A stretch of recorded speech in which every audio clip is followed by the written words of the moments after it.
Nous connaissons une seule histoire de lui, mais il y a tant de leçons à apprendre de cette histoire. Je parle de Abba Helkia. Abba Helkia était le petit-fils de Choni Améagel, dont nous avons déjà raconté son histoire dans une des vidéos précédentes. Abba Helkia a vécu plus ou moins dans le 1er siècle de l'ère vulgaire, en Eretz Israël. La seule histoire que nous connaissons de lui est la suivante.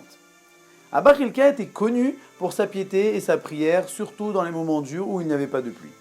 Et à un certain moment, en Eretz Israël, il n'y avait pas de pluie, c'était un moment de sécheresse. Donc les sages ont envoyé 2 des leurs vers Abba Helkia pour pouvoir lui demander « Est-ce que tu peux prier pour faire pleuvoir ?»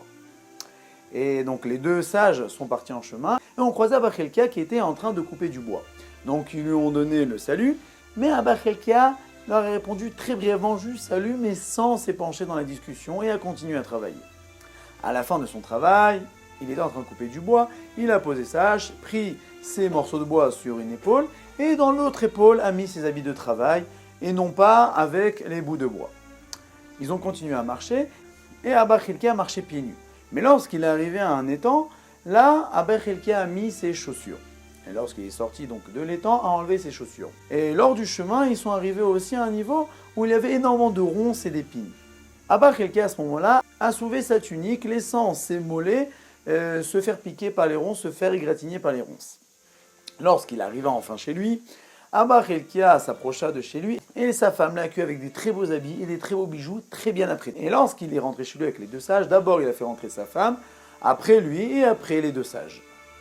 Et ils se sont mis à table et a pris du pain. À aucun moment n'a proposé aux sages de leur donner à manger et avait ses 2 enfants, un grand et un petit. Il a donné 2 tranches de pain au petit et une tranche de pain au grand. Et lors du repas, Abba Helkia s'est tourné vers sa femme et lui a dit « Je crois que ces hommes-là sont venus pour que je prie pour la pluie. Viens, on monte sur le toit. Nous tous les 2, nous allons prier. Et on va faire comme si de rien n'était. Comme ça, nous n'allons pas montrer que c'est nous qui avons amené la pluie. » Il est monté sur le toit. Abba Helkia a prié d'un côté, sa femme a prié de l'autre côté. Et les nuages se sont amoncelés plutôt du côté de la femme. Et là, il a plu. Et là, les sages ont demandé à Abba Helkia l'explication de toute cette mascarade. Et là, les sages lui ont demandé pourquoi tu nous as salués très brièvement. Alors Abba Helkia leur a répondu, c'est simple, je suis employé à l'heure. Si je commence à faire la discute avec vous, c'est du vol. Je suis payé à l'heure pour couper du bois et non pas pour faire la discute avec les gens. Et pourquoi tu as mis les bouts de bois d'un côté et tes habits de travail de l'autre côté? Il dit parce que mes habits de travail c'est pour travailler. Si je les mets sous mon épaule, j'ai peur qu'ils se déchirent avec le bois et je ne l'ai pas pris pour qu'ils se déchirent, je l'ai pris que pour travailler. Et pourquoi tu as mis tes chaussures dans l'eau? Il dit parce que moi je suis pauvre, je ne peux pas utiliser mes chaussures tout le temps. J'utilise mes chaussures que quand j'en ai vraiment besoin. Et étant donné que dans l'eau, je ne peux voir s'il y a peut-être un serpent, un scorpion. Dans le chemin, je peux voir, mais dans l'eau, je ne peux pas voir, donc je suis obligé de mettre des chaussures. Et pourquoi tu as soulevé ta tunique lorsque tu es arrivé dans les ronces? Il dit parce que si je déchire ma tunique, elle ne pourra jamais se réparer tout seul. Mais si je me blesse, au Hachem, Dieu nous a fait un corps qui se répare tout seul, qui cicatrise.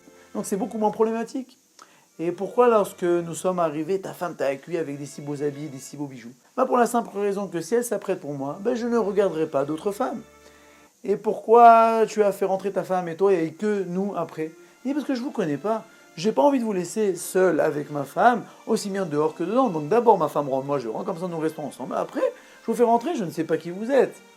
Et pourquoi tu ne nous as pas proposé à manger? Il dit parce que j'ai très peu à manger. Je ne vais pas faire soi-disant que j'ai envie de vous donner à manger. Et surtout, vous allez être redevable envers moi le fait que je vous ai proposé à manger. Et alors que je n'ai que du pain pour moi, ma femme et mes enfants. Et pourquoi tu as donné plus à ton petit garçon qu'à ton grand garçon? Il dit parce que mon grand garçon il est à la maison. Mon petit garçon il est au bâtiment toute la journée, il endort dans la maison, il est fatigué, il a assoiffé, il est affamé. Je dois plus le nourrir que mon grand garçon. Et dernière question, il dit pourquoi les nuages ils sont amoncelés du côté de sa femme? Pourquoi? En gros, ta femme a plus de mérite de faire pleuvoir que toi.